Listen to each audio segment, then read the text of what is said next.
Good day, and welcome back to part 10 of the much anticipated 7 Habits deep dive. Today we're going to talk about the principle centered paradigm and how it can affect decisions made. Why do we want a principle centered paradigm? Because having one that is in harmony with one's own convictions and one's own values allows for quite a few things. It allows to be proactive because we don't be necessarily influenced by outside people or circumstances. Decision is effective because it's based on the idea of long-term results and thinking deep into the future. It's also good because the decision is based on contributions. Rather than thinking about it in a selfish way, think about the long-term goals and the context of life as a whole. It's important to feel comfortable about our decisions, so it's also important to have decisions that are based on principles that align with ourselves. So developing that is an ongoing struggle, is to develop the level of mindfulness that can accommodate to keep all of these, I like to call it the meta structure of the soul, in line. We want to align paradigms because it can cause a great amount of cognitive dissonance if decisions made are selfish, and if that's not in line with the goal, that in addition to not aiding the people around, it can also create unease or unrest in the soul. The words of Viktor Frankl are quite poignant on the subject, that everyone has a specific vocation and mission, and each one is as unique as the person is itself. So nobody can be replaced, and nor can their life be relived. He said that the specific opportunity to implement is as unique as the task. And consequently, we shouldn't ask what the meaning of life is, but recognize the fact that we are asked the question at all. Another question, are we the programmer? Habit 1 says, yes, we are the programmer. And habit 2 says, now write the program, which is interesting. Allegory to this age of AI. It's useful to develop strong connections between the left hand and the right side of the brain, because being able to adapt is much better than having one specific way of solving problems. It's each situation requires a different combination, and it's ludicrous to think that all problems could be solved with the same tools. Maslow summed it up nicely by saying, if you're good with a hammer, it's hard not to see everything as a nail. If something worked in some situations, and this is true in a lot of other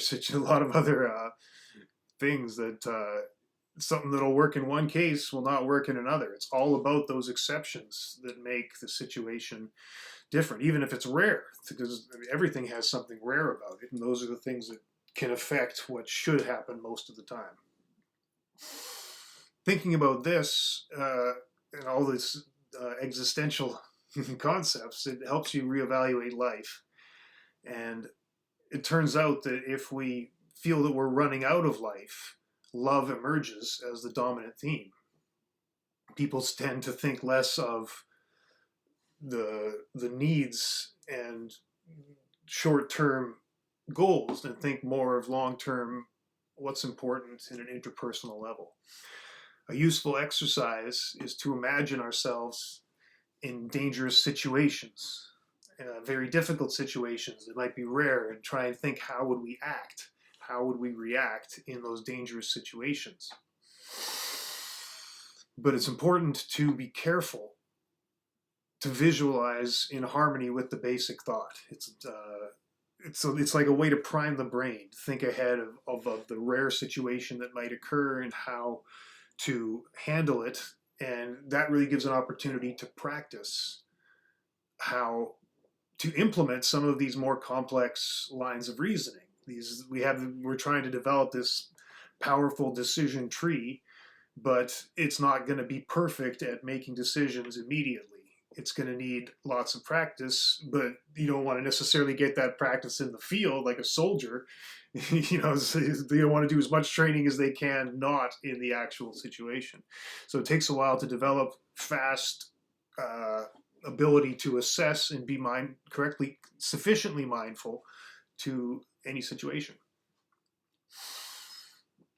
This was the most interesting thing for me, is that it's important to set our sources not on money making, self interest, or anything other than the correct principles. It's like all of those things should happen as a result of making the right choice. And it's like if you do something you're passionate with, then the money making should more or less take care of itself if you have sufficient passion that you can drive yourself to that level where you can be at the elite of that field. Some fields takes a lot more effort to get to the elite level than other fields because they're more desirable or more impactful or more rewarding or some other thing about that particular trait.